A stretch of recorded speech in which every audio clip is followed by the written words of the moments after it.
Seeing beyond. Living transformed is a spiritual crossing of the threshold to the world of being a truly expanded human being.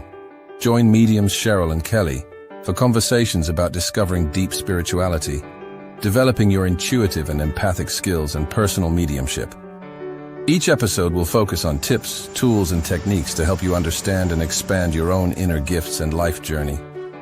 You can call in each week to receive spiritual guidance, personal readings, and we'll answer your questions. We'll talk with luminary experts on meditations, the afterlife, energy healing, past lives, and much more. Join our Seeing Beyond spiritual community to learn more about expanding your mind, body, and soul, and have fun on your journey to empowered transformation. Hey everyone, welcome to tonight's show, Seeing Beyond Living Transformed. We are so glad you're here, and we are so appreciative of our next guest, Suzane Northrop, who's with us this evening. First, let me say hello to my colleague, medium Kelley. Hi, Kelley, how are you? Cheryl, I'm great. Hello, Suzane. Hello, Kelley. It's great to have you here, Suzane. Great to see you, Kelley. And just to our audience, thank you for your patience from last week. We had, I think StreamYard had some tech issues, but we're back this evening. And we would so appreciate it if you would subscribe and like and follow us and share this program on your pages. We really want to reach as many people as possible. But for those of you meeting Suzane Northrop for the first time, Suzane, Suzane's, many people, Suzane, have been to our events together. Let me just say that. But Suzane, it's great to have you back on our show. I know your website is SuzaneNorthrop.com, but really share with people like how you got started, because I know you've been doing this a few years now. Yeah, just a few. I think a little more than that. A little more than that. Yes. I kind of think I'm the old timer.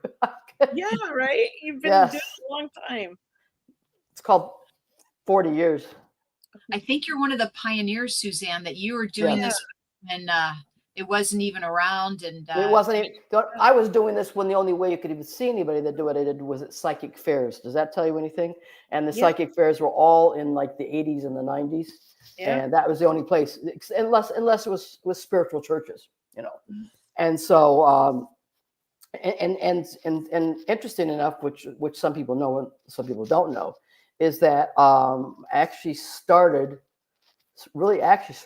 my career in Los Angeles. Oh, and, wow.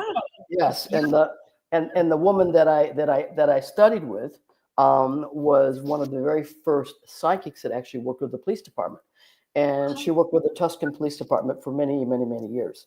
And so I was like, you know, she did that kind of work, but you know, I was sort of like her medium, and so I ended up, you know, not only studying with her, but then I ended up working on police cases with her, which I did not like. But I'm sure you're from California, you would remember the Hillside Strangler case. Yeah. Which one? The Hillside Strangler case. That was in the 80s? That was in the 80s.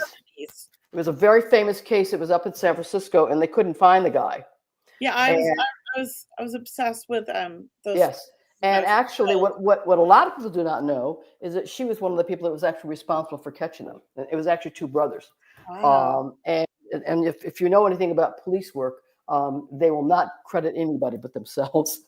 and they actually steal your information and claim it to be their own, which we had that experience. She really liked working with them. She got so well known that she had to have a police scanner in her house, you know, so that she would know everything that was going on. Yeah. So that was really interesting. And then I like I said, I did not like doing that work at all. And then I'd have to say what did happen is at that time I wasn't even doing it professionally. I was just doing it because I could. And I didn't want to do it. I didn't really, honestly, I did the work about 2 to 3 years before I ever did it, put my shingles out, because I wasn't going to do this. I thought I was going to do something else for a living. And then what happened is that I ended up moving back to New York. And when I moved back to New York, again, the only place you could do this kind of work were psychic fairs.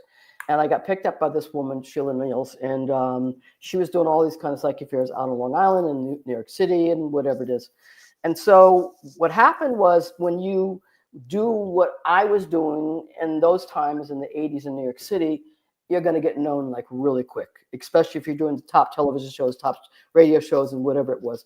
And so I got bombarded like really fast. I ended up working at the New York, the NYU Anthropological Society, the law associations in New York City. I got really like top dollar, and it was really kind of interesting because again, that was really the only place that you could really do that. But when you do, like I said, when you start doing this kind of work in New York City, they're going to put you on a show and they're going to say, yeah, right, prove me you could do what you could do. And, you know, sort of the rest is history. But so that's sort of how I started out a long, long time ago. And you were tested by Gary Schwartz too, right? Yes. You've been through this amazing research, doctor himself, you know, in the science field. Well, I was actually his first. So what happened is that, yes, I was the first because what had happened is that he got contacted by HBO and what's her face, the author. Anyway, so, and there was another woman, Lisa something or other, who was working with him. But anyway, they wanted to do an HBO special, which they did. It was called Life After Life. And in the special, the woman actually really only chose to do it to expose us as frauds. Yeah. Yes, and then in the meantime, what happened is they had learned Dr. Schwartz, who by the way is from New York as well. People don't know that, and he's probably has seen more mediums than anybody else in the world. That's the truth. And so what they did is they contacted him and they said, like, you know, well, will you allow us to come and film you and do your study stuff and everything? And it was like really exposing him at the time because he worked at the university, and it was a little herring for him, but he decided to go ahead and do it. So I was chosen, and then John Edward was chosen, and the other two, and George Anderson. So we were really the only ones kind of at that time, and there was two other women. I think one has since crossed over. But anyway, so that's what happened. So HBO came in, and the way that we did the testing was that, well, you know, if you work with scientists, everything has to do with data, and the only way you prove things is by data. So we came up with the idea that they would provide us with one sitter, and I'm sure you've heard the book, you know, ADC, after Judy Guggenheim's book, very well known. It's After Death Communications. She wrote the book after death. So they contacted her, and they said, like, you know, do you have anybody that you think might be a perfect quote unquote victim for us to do the studies with? And she goes, yes, as a matter of fact, and it was coming out of Arizona, so it had to be from somebody from Arizona. So as it came out, she had some very intense stuff, and would she be willing to go on film? And so what we did, each one of us sat with her.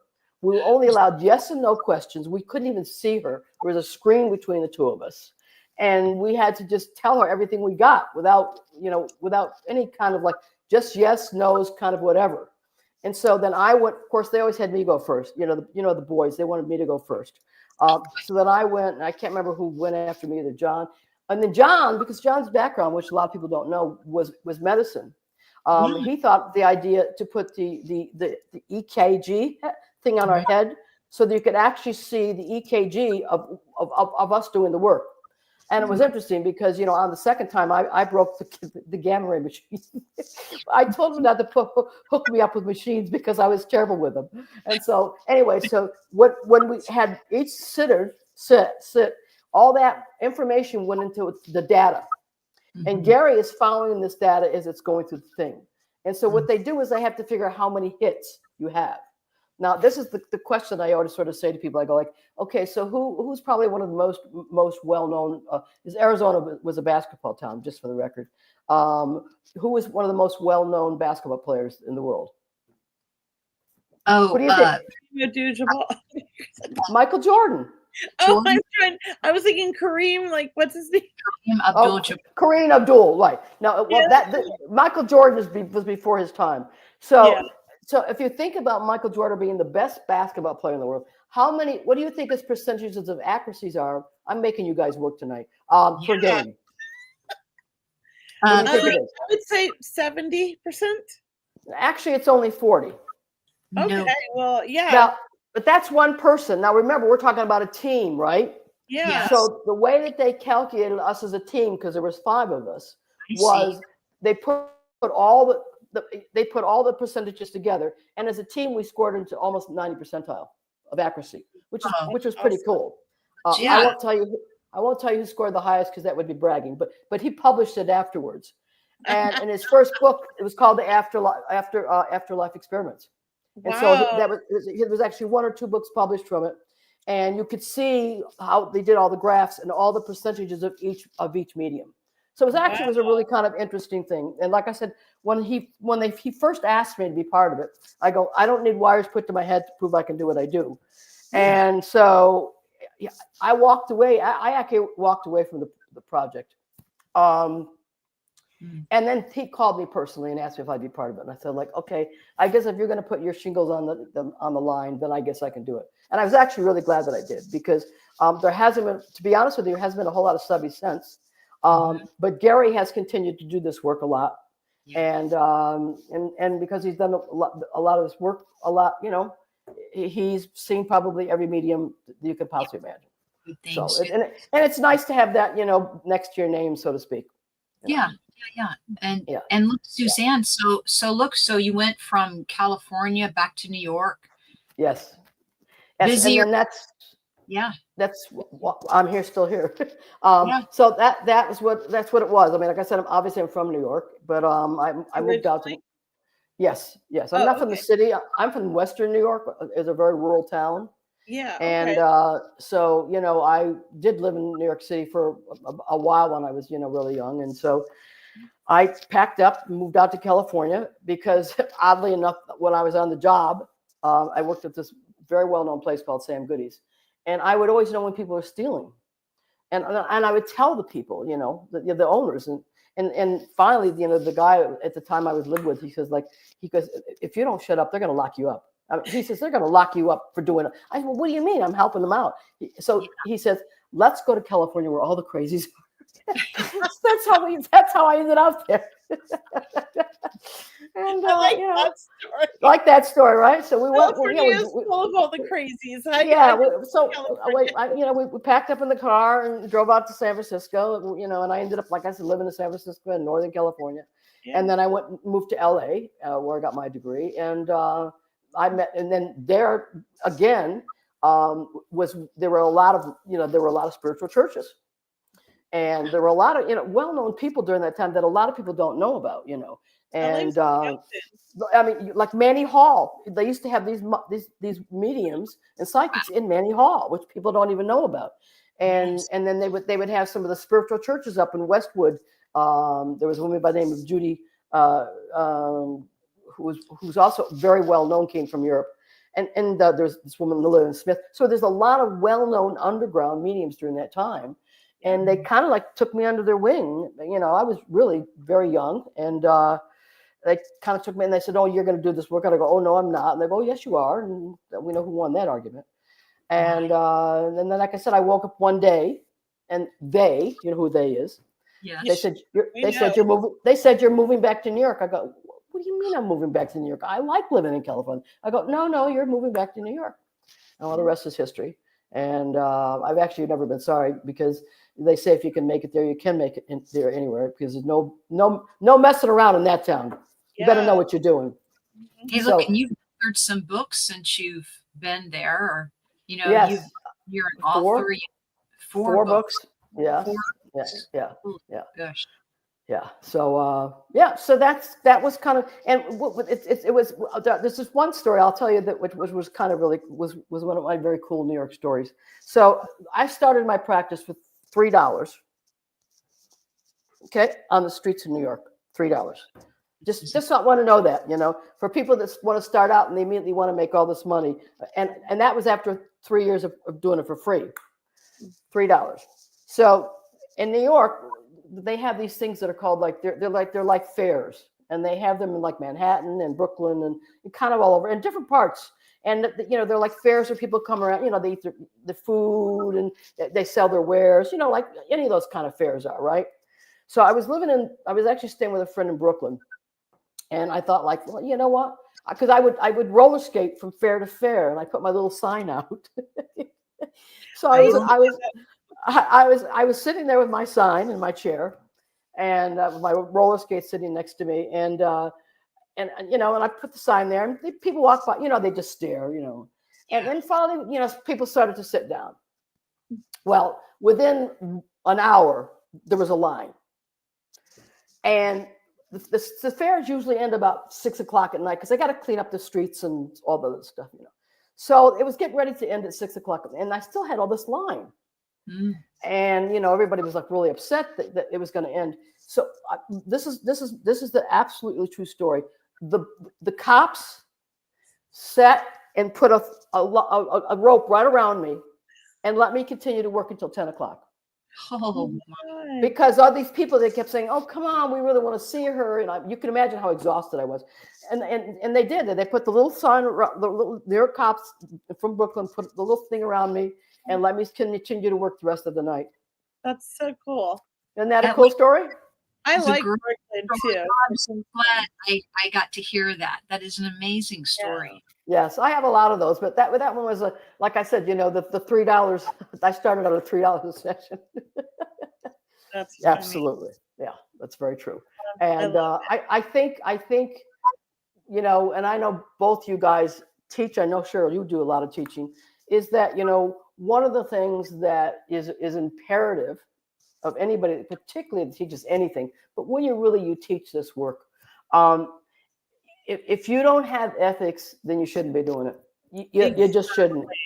Exactly. And you know, and people, they want to rush into it, and they haven't studied, or they haven't, you know, they paid their dues. I mean, this is something, you know, and then what happens is that then I like you guys, we get the phone calls from the people that are so upset that they were told this information, you know, like somebody's going to die in their family, and you know, there's a lot of charlatans there, and they take these people's money, and they say, like, if you don't give me money, that person's going to die. I mean, it's just it's painful.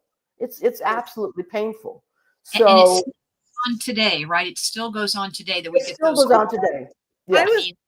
Even at the fair, Cheryl, that we were at in Brooklyn, a year and a half ago or 2 years, almost 2 years ago. Oh, in Brooklyn, New York? Yeah. Yeah. We were at one of the fairs there, and a girl came up to my friend who I brought with us to help us as she came out of the bathroom, and told her, "Somebody wants to talk to you. I need to give you a reading.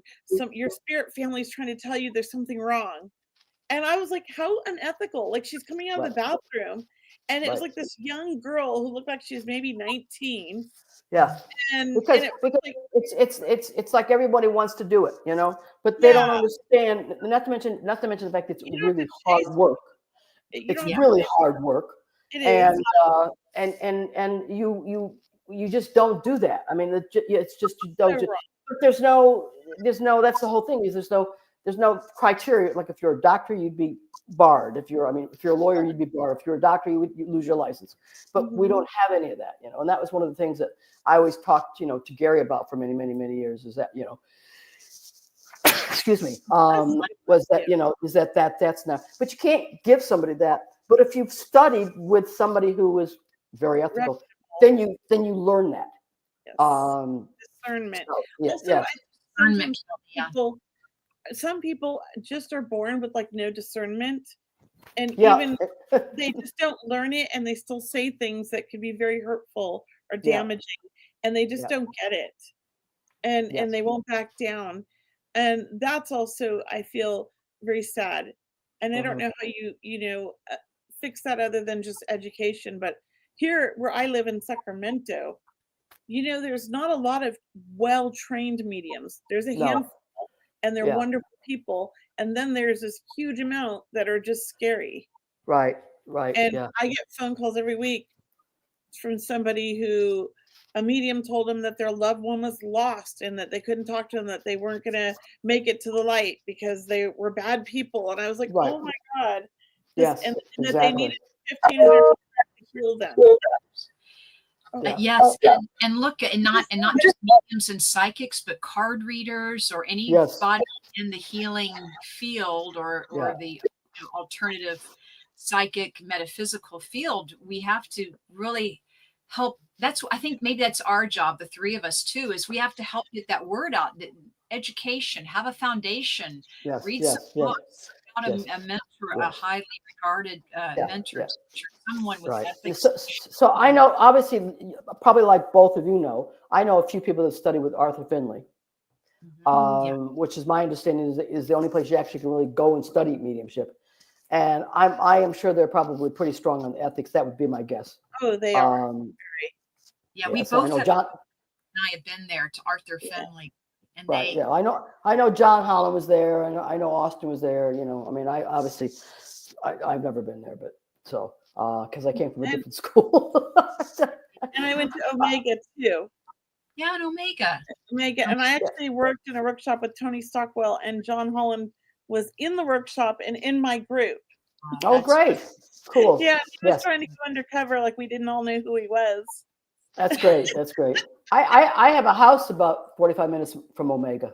So it's a really nice, it's a really great area. Yeah, I've done quite a few events there. I've done a few events with Brian Weiss, and you know, and John and I have done some events. Austin and I've done some events there. I've done a lot of my own. So you know, but it's a very special place. Yeah, Omega is very special. Yeah. And also Lilydale. Have you visited Lilydale? I mean, you are in New York. I visited and I worked there only once, and I would only never work there again, to be quite honest with you. So I've never been there. I just want to experience it, but I've never been there. Yeah. Yeah. It didn't do it for me, to be quite honest with you.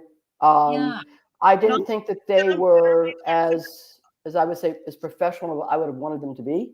Oh. And that's my experience. Now I know that maybe somebody else might have had another different experience. Yeah. I've never been. I know some teachers or some people that have been teachers there at Lilydale, but also at Omega. So I just Omega, they're pretty strict. First of all, as a rule, they want you to be published. Number one, usually. Yeah. And I mean, I like I said, I was working with Brian Weiss, so it was like Brian wanted me to be part of his team, so he told them to give me anything I wanted. So that was nice. Yes, very nice. Because he's very well known, and he's still doing Omega. He does Omega every year. I'm so happy that he's still doing it, because his programs on hypnotherapy, they are past life regression. Yes, they sell really, they're sold out. Because I look in the program, they're sold out as soon as they're always sold out. Yes, he's a really he's a very cool guy. He's like this. Yeah. But he's got this really raw humor. I mean, I've worked with him a couple times. I worked with him in Seattle a couple of years, and I've worked with him, like I said, in Omega, and I've worked with him in Florida. And he's got this dry humor. It's you don't know he's kidding, because it's just the way he is. But he's a great guy. Well, you know, he's a doctor. You know, he was a psychiatrist at Mount Sinai, which is a very top of the, and he really put himself on a limb as a doctor. But he's a really kind of interesting dude. Yeah, Brian, we're gonna have to. Well, you know, Suzane, you've worked with some really, incredible people in very many, different fields. So, as a medium or as a psychic, is there any moments in I know you've read many thousands of people, but do you ever go back to remembering like one reading you gave someone that was very special, or maybe you've read something that message really went, I'll tell you one of the stories that I like to talk about is she was a student of mine, actually, and whenever she'd be in class, I always said to her, I said, like, because she always said she was an only child. And I'd always say, like, are you sure? I mean, did your mom ever have a miscarriage? No. I was raised as an only child. And I said, oh, okay. I mean, what am I gonna say, right? Yeah. But it'd be weird, because every time we would do messages, it would just come up. So I learned to keep my mouth shut. Anyway, fast forward, she was Jewish, and she ended up meeting this rabbi and marrying him. And so we really stayed in touch. And then she had these twin daughters. And she called me up one day and she said, Suzanne, I have to tell you something, that this is really, really crazy. Now, you told me that I had twin sisters. And my mother said I'm an only child. And can you tell me what the deal is here? And I said, you know, Shelley, I said, to be honest with you, what would you like me to do? Yes, I've always picked that up. I've always felt that around you. And if your mom doesn't want to say anything, then you know, what are you going to do? So she said, well, I'm going to get to the bottom of this. I said, okay. So she goes home that night and she confronts her mom, because of course her mom is thrilled now that she's married a rabbi and she's got two daughters. Yeah. And she says, like, okay, Ma, you know, I've known Suzanne for a long time. And I know that, you know, maybe she might have been off or something, but she always kept telling me that I had twin sisters. And her mother broke down crying hysterically. Aww. And she said, yes, you did. You had twin sisters before you were born. And they died. And I was always afraid to share that with you, because I was frightened to death when I had you that something was going to happen with you. And her mother was always very possessive of her and overprotective of her and whatever. And then, of course, that explained it to her. But she had twin sisters that died. Now, what was really so interesting about that is that this didn't come from me. This came from her. She was completely convinced that those are her daughters. Oh, I believe stuff like that. She was completely convinced that these daughters were her twin sisters who died. Whether they were or not, I don't know. But that was a very powerful story, because it was one of those is that, you know, when that stuff comes up, it always comes up for a reason. And if it keeps coming up, it keeps coming up for a reason. And so the fact that, you know, her mother, you know, just because she was so frightened, and not to mention the fact is that her mother's family came from the Holocaust. So they had all of this death around them. Oh, yeah. And so it was like, that was just the frosting on the cake. And so what it did is it really cemented a connection with her mom in a way that she had never really had. And so it was a beautiful story. I mean, those, you don't get too many of those out of the woodwork, but this kind of went on. And it was just like I said, every time I'd see her, I'd see these two girls, and I'm still like, that's amazing. That's amazing. Can I just share with you, Suzanne, some of my first memories in the spirit world, because I remember being in the spirit world for 13 years before I was born, was watching my mom give birth to a brother that she put up for adoption 13 years before I was born. But I was also 3 miscarriages, because I remember changing my mind. And then I finally came on the 4th pregnancy, and I was the 6th child born. But I can remember saying, I'm not ready. And my mom had, I think she said, 6 live births and 5 miscarriages. Yeah, and I know it was 3 of them. Wow. Yeah. So I do think that we get a choice, and we can change our mind when we're about to be born. Absolutely. Well, the thing is, we pick it. We pick the program, and I know people, they want to throw tomato jars at me when I tell them that. And I go, like, I'm sorry, but I didn't make the rules. This is just the way the rules are. Exactly. And I say to people, you can't have free will here, technically, if you didn't have free will when you came in. I mean, it doesn't work that way. You can't have it in one place and not have it in the other. Exactly. So you got to take some responsibility of the parents that you chose. I mean, I say to people, maybe you're on drugs, or maybe what you thought you'd come in and do so much, whatever, or maybe you thought you were going to like score a lot of points by choosing difficult parents or whatever. I don't know, but can I tell you, that's just the way the program is. Just the way the cookie crumbles, And I do remember choosing my parents. Yeah, I remember all this. Oh, it's amazing. Well, it's amazing talking with you, Suzanne. And I know our listeners, know you by now and know your beautiful story. I mean, goodness gracious. And just for anyone watching who's meeting Suzanne for the first time, I mean, please follow Suzane on her website. She has a beautiful website, SuzaneNorthrop.com. Suzane has a beautiful monthly membership program it's called Dead People Society, which I absolutely love, Suzane. And I love it that you also have a radio show going on. So yes, I have a monthly StreamYard show. As a matter of fact, I got one coming up at July the 21st.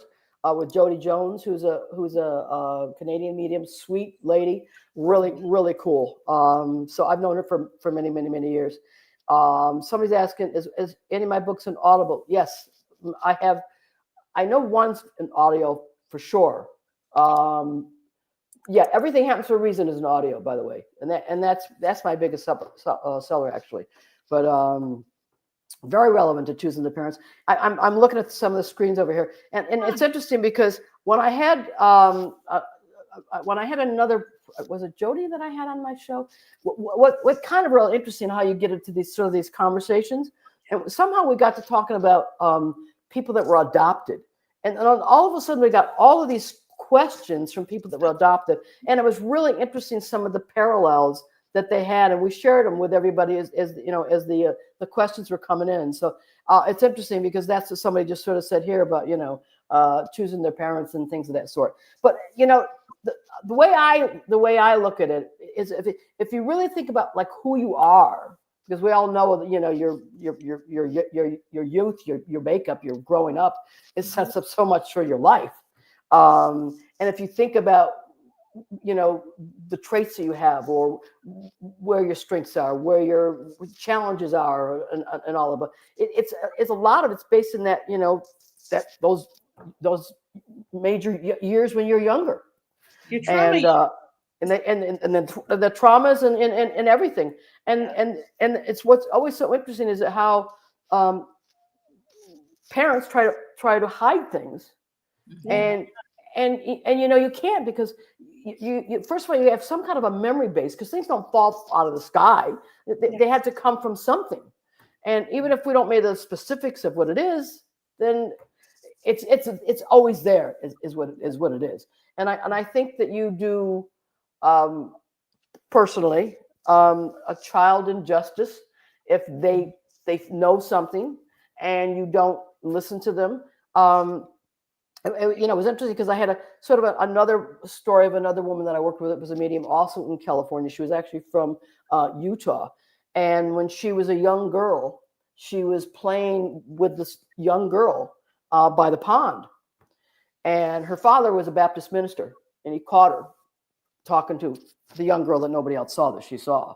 And of course, for him, it was blasphemy. So he came and he dragged her back to the church, pushed her upside down to get the devil out of her. And, she said she left there crying because she was so upset that she thought her friend was going to go away, that she would play with by the pond. And then she went down by the pond, and, the little girl was there. So she learned to not say anything. Fast forward. It's one of those fast forward things. After her father died, her mother said to her, she goes, I can't remember what her name was, Elizabeth or something like that. She says, I'm really sorry, but you are right. You did have a little sister that died. Oh my goodness. So yeah, she had to go through that awful with her father. All of that. So, yeah. All of that. And that stayed with her because she was so upset. She thought she was going to lose that little girl because, she was an only child, and that was who she played with, out by the pond, and whatever it was. And her father chased it away. And so it's just, so the thing is that there was a knowing. And it's like, if you know something in your heart, your gut, and then somebody tells you that, it's a lie or it's not true. And especially if you're young, it's a trauma that really stays with you. It does. Yeah, it closes down all your psychic senses or your intuitive capabilities. You say, well, I'm not going to do this anymore. And then the doubt comes in, and you grow up, and and that's why I'm sure you have a lot of people say to you, like, well, I had this as a child, but, I shut it off. And, it's I get that a lot. I bet you guys get that a lot too. Yeah, we do. Because, and I'm sure you know this, but, there's been, ever since I've worked with Dr. Schwartz, there's been a lot of studies done, and they know now that, as factual as you can, is that a child can't differentiate between this world or the other world up until they're 5 years old.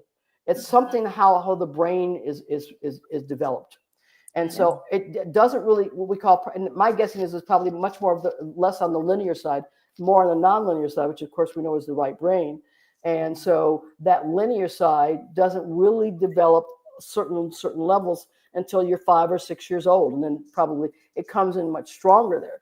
And so prior to that, I mean, when I used to go to people's houses, they'd always point to the picture of, oh, that's my grandma. She used to come see me all the time. You know, Right. Grandma was dead. So, and to children, it's a natural thing. Yeah, it makes so much sense, and yeah, it does. And look, Suzane, we have you on our show, and Kelley and I knew that we were going to ask or I wanted to ask both of you really if we could take some questions from our audience. Absolutely. Yes, absolutely. This one right here from Marie Beck. Go ahead, Kelley. You want to read it out, or post it? Yeah, it says, "Welcome back, ladies and Suzane. Happy summer. Does Suzane feel anything about success or love coming in?" Okay, that's not Suzane's area. I mean, if I have somebody in my session and you know, their family wants to talk about it, you know, I will do it. I mean, I will just, you take that one. I'm a dead people person. I'm good with both. You can I take it, Cheryl? I hope you don't mind, Marie. Let's ask Go ahead. Marie, first off the bat, I feel like you've been single a little while, or you've been doing something to work on your own healing and doing things differently so that you choose a different type of mate. Because I do feel like in the past, your relationships, you have what I would call a broken picker, meaning you pick the wrong guy over and over. You have good intentions of fixing them and making them the perfect man, but they have no intentions of changing. That's what I feel. If you understand that, let me know in the comments.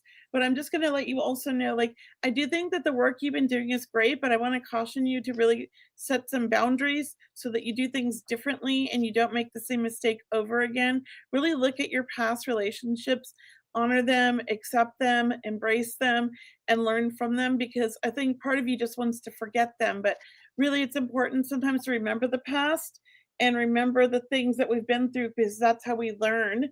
If we try to forget it, we might tend to make or veer towards the same, mistakes again.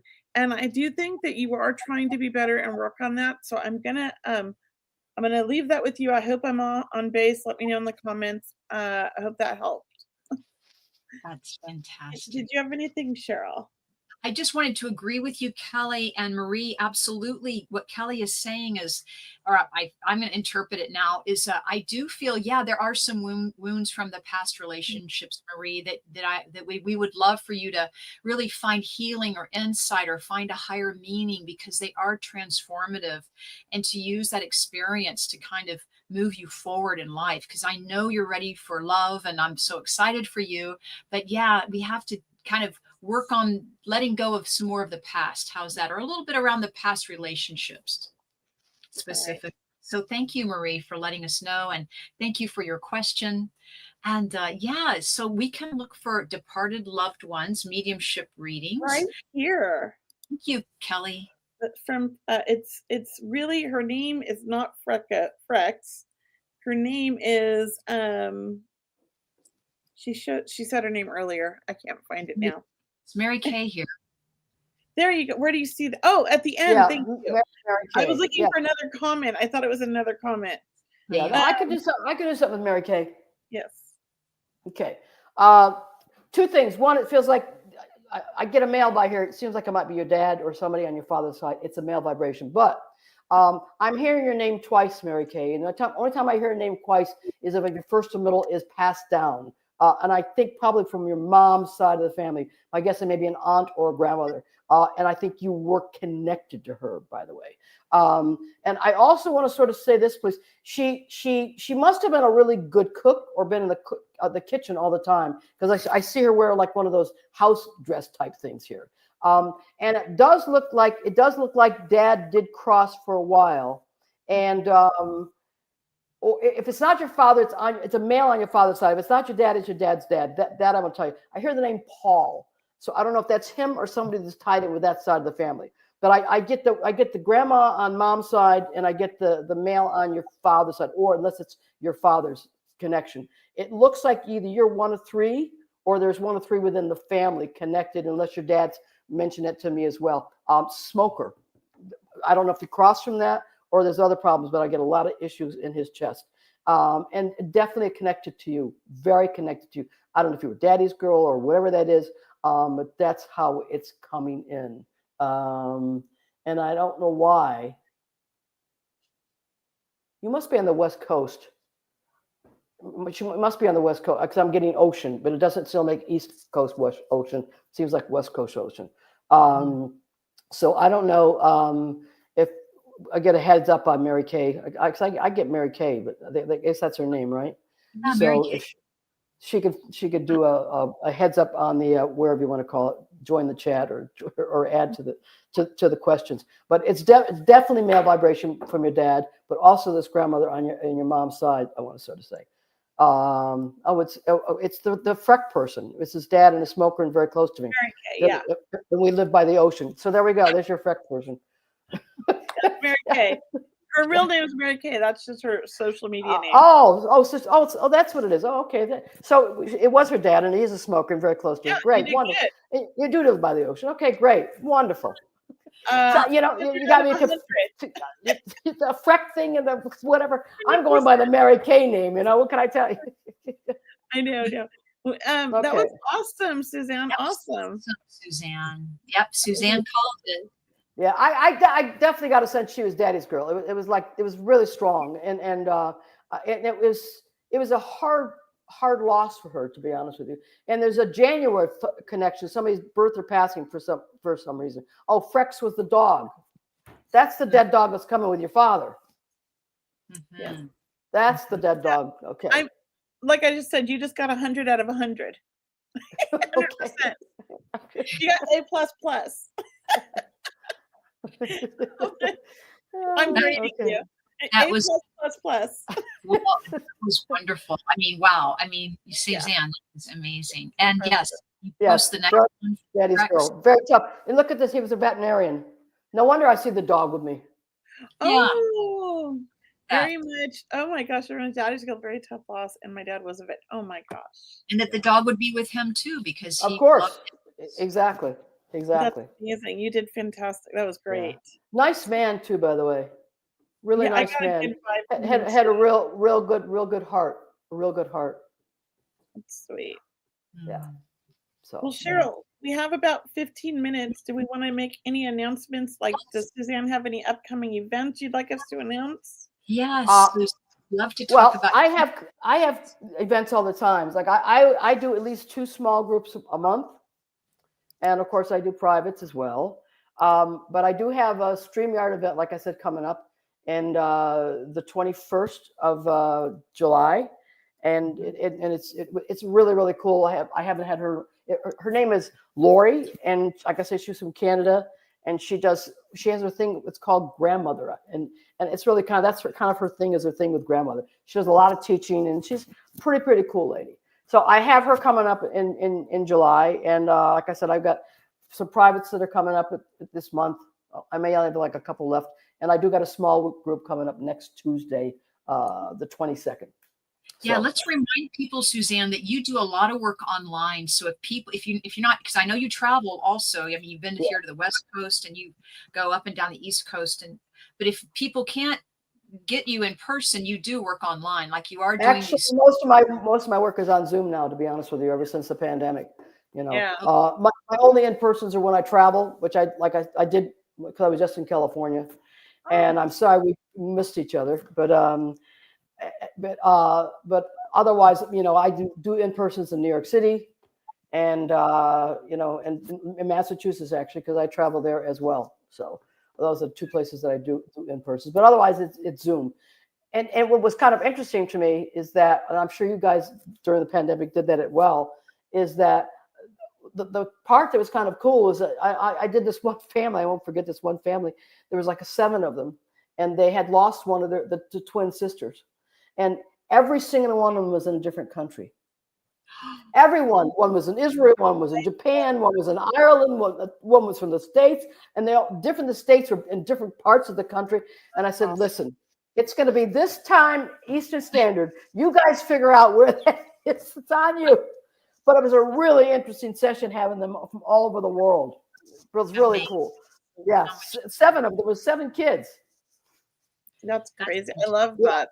Yeah. And the I've twin done sister like that before, and it's awesome. Yeah, and what was awesome of it during that time, of course, is they couldn't see it. Nobody could see each other, so they were able to share this time with their siblings, And for them, it was pretty intense to lose, the one sister that was the twin of the one other sister, and so that was really, really special. So anyway, I've been doing mostly Zoom ever since then because I've always traveled a lot, and so there's like some places like California is huge. You can't get to the whole state, and so I go mostly to the South. But then there's people in Massachusetts that want you to come to their part of the state. So this way we sort of cover that whole dilemma of a place. And I've always done phone sessions, so the Zoom is not pretty much the same. And I'm sure people say to you like they used to say to me, like, well, how do you talk to the dead people on the telephone or the Zoom? I go like, they're dead, darling. If they're dead, they're not here anyway. It really doesn't quite matter what we talk about. Right? It's kind of irrelevant. Well, I was going to say, if you ever want to come to Sacramento area, I have a holistic center, and I do events and workshops here. We can get 75 people in for an event. That's great. Well, I have been to Sacramento about 3 times. Oh well, several years ago. Yeah.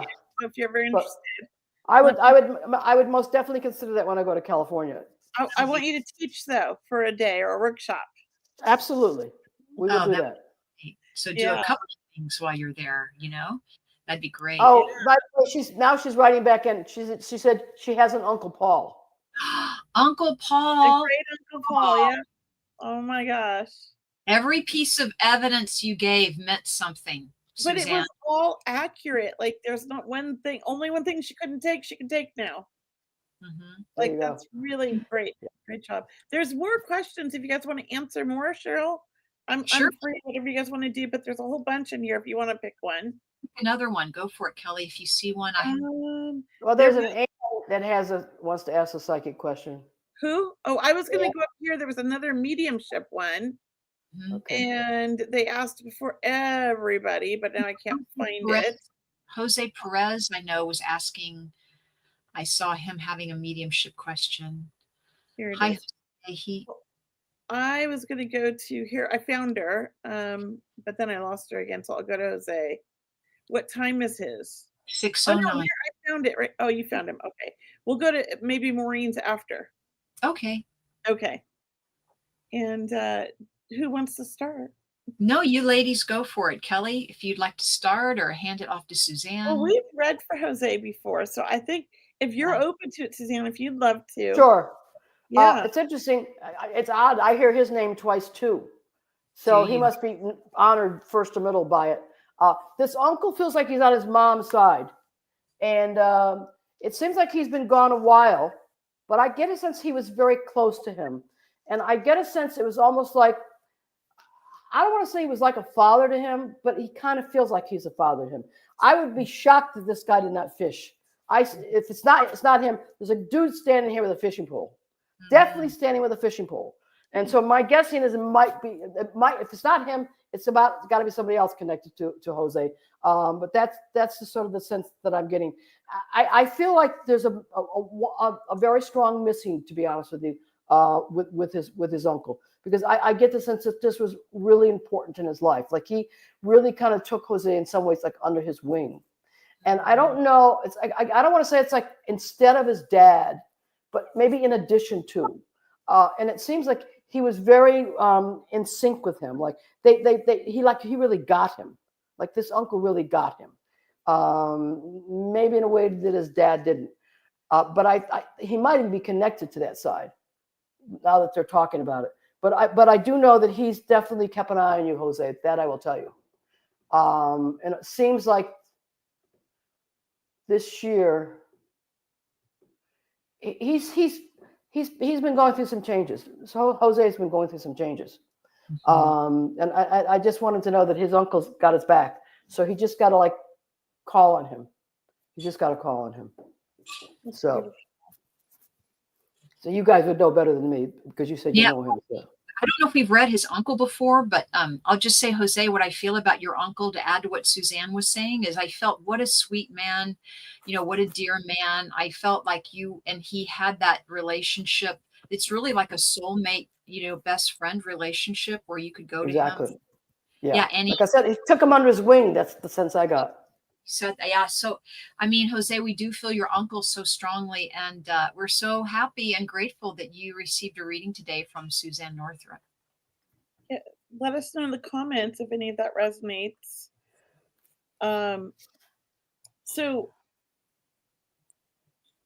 that was great, you guys. I don't know if we've read for his uncle, but I wanted to give him an opportunity to hear from somebody different because I know we've read for him before in the past. And I just can't remember. I thought we brought through a friend before. Yeah. But maybe we brought through family. It's hard to remember all the readings. There was another one from Maureen, and then there's a couple psychic ones. Oh, Maureen, here she is. Do we want to tap into this? Anybody? I could start. Sure, Kelley. Okay, I'm going to start Maureen, and I know Maureen, but I don't know anything about her family. I know her because she wrote these amazing books about gifted children. And she worked with my son when he was little and really helped with all of his. Jose just wrote in. Oh, yes. Awesome. His uncle did fish. Yeah. Good. And he is connected to his dad. So that was the side awesome. He is connected to. Yeah. Yay. Wonderful. Yay. Thank you, Jose. Thank you. With Maureen here, I do feel a mother coming through. I'm not sure if it's your mother or grandmother, but I do want to say I'm on my mom's side, my family. I feel this woman on the right side. I feel like she would have been very connected with you in a way that either if she's grandma, that she was very much like a mom figure to you in many ways, or I just feel this is like a mother figure. I know that she was very sweet. She was very loving, very encouraging. I know that she really understood you in ways that maybe not everybody else in the family understood you when you were growing up. And I feel like she really kind of nurtured who you've become today in a positive way because she showed you that you could go down the path that you've gone down and be who you are and do the things you have done to help others. I also feel a man that's coming through. I do want to go work on my dad's side. I do feel like this is father figure. Again, I don't think this is mom and dad. It's possible, but it feels like maybe it's up a generation, a grandparent. I feel this person would have been, I know you're a writer. I feel like this person would have been somebody who could have been a writer as well. They were very good with the words, kind of like you, I would call like a wordsmith. Definitely somebody that connects with you in a spiritual way. I know you're very open to this, that might help you on your journey when you're writing and your work that you do. So I do feel like this father, grandfather figure is very instrumental in your life in a spiritual way now, but in the living was very proud of you and still is very proud of who you are and who you were when you were younger. I feel like they always saw you for who you really were. And I'm going to leave that with you. So, and I'm going to hand it over to somebody else if anybody wants to check in with that. No, good. Suzane, do you want to continue with the reading? Are you picking anything up? No, I'm good. I'm good. Beautiful, Kelley. Yeah. Well, we have just, like 7 or 8 minutes left. Do you want to make some announcements, Cheryl? Kelley, why don't you make your announcements first, and then we should make our announcements as well. Yeah.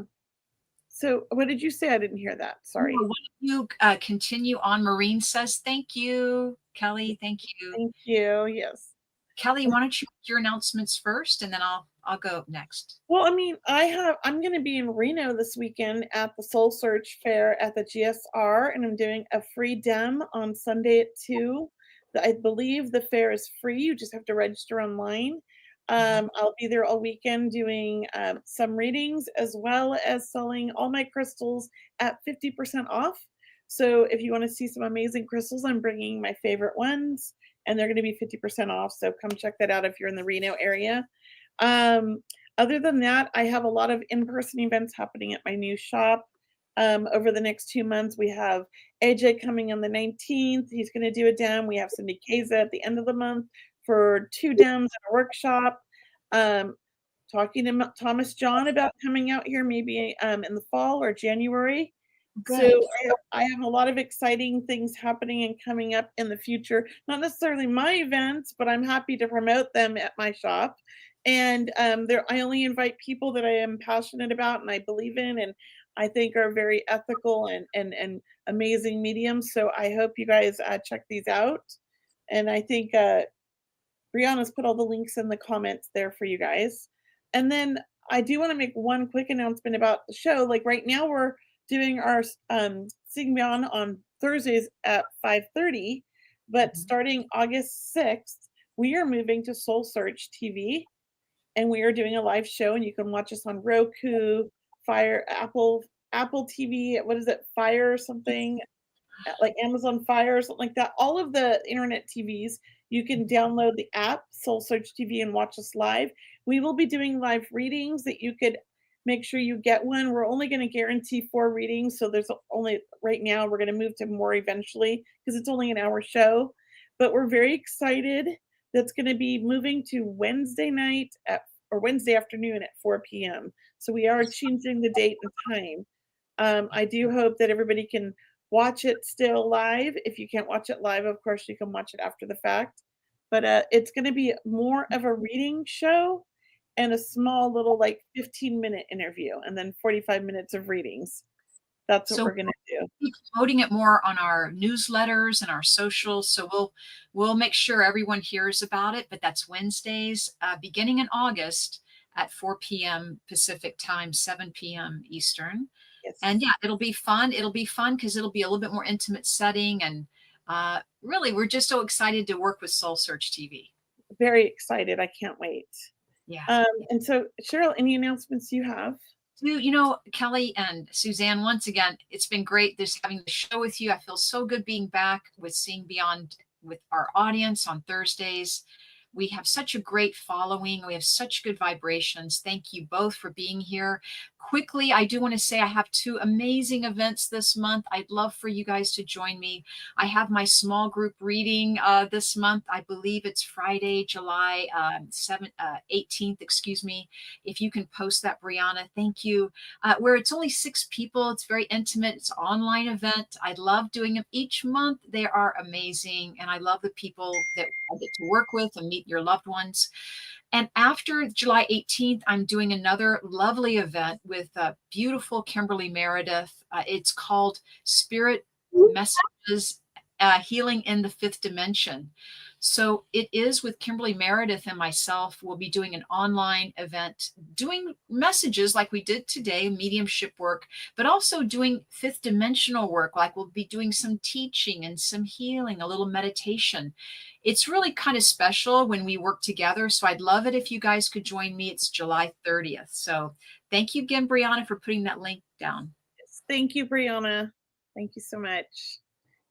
It's been awesome having you on the show again. I love listening to your stories and hearing about your work, and I love watching you work, and I hope that we get to have you on again. Absolutely. Thank you so much. Yeah, and it was great seeing you, Cheryl. Again, I kind of missed you. I mean, we haven't been on for a couple months. It was a nice break, but I missed you. Yeah, thanks, Kelly. And just to all of our listeners and followers, really, we encourage you to follow us, subscribe, like our pages.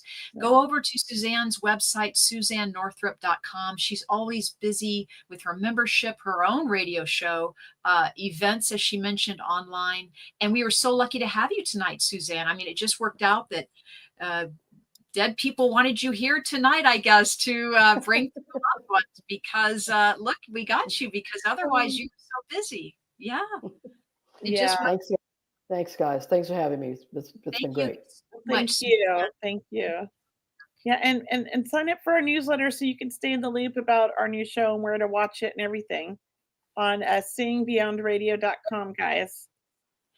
Everyone, thank you for joining us tonight. Yeah, on our radio show, seeingbeyondradio.com is our website. You can go and join our mailing list. That way you'll always catch our past replays of our shows. And we really thank you for being with us tonight. It's such a beautiful community that we are lucky to be a part of.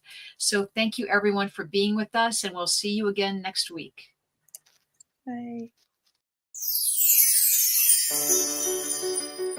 Thank you so much for joining us on this episode of Seeing Beyond Living Transformed. We hope today's insights have inspired you on your path to a more fulfilling and enlightened life. Remember, transformation isn't just a destination, it's a journey we take each day. We invite you to continue exploring with us as we unravel more lessons and stories that empower growth and change. Mark your calendars for next week's episode, airing Thursday at 5:30 p.m. Pacific Standard Time. We've got more exciting topics and inspiring guests lined up that you won't want to miss. If you found value in today's episode, we'd love for you to like and share this video to help spread the message of transformation and inspiration. Stay curious, stay inspired, and until next time, keep seeing beyond. Thanks for watching.